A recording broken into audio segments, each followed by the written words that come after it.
పాకిస్తాన్ హింసలని భరించలేక పాకిస్తాన్‌లోనే ఉన్నటువంటి తూర్పు పాకిస్తాన్‌కి సంబంధించిన షియా ముస్లింలు తిరగబడితే, ఆ తిరగబడ్డ వాళ్ళని అణచివేస్తుంటే, పారిపోయి భారతదేశంలోకి వస్తుంటే, వాళ్ళని కాపాడడం కోసం బంగ్లాదేశ్ అనేది ఏర్పాటు చేస్తే, పాకిస్తాన్‌ని ప్రేమించే వాళ్ళు కూడా అక్కడున్నారు. అట్లాంటి వాళ్ళు 30% వరకు ఉన్నారు.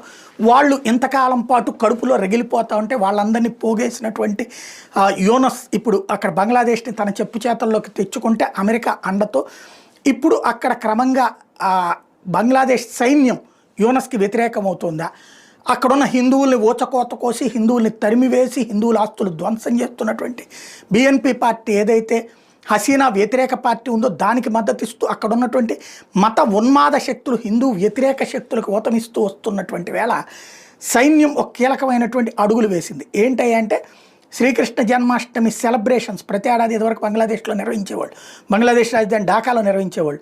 ఇప్పుడు ఈ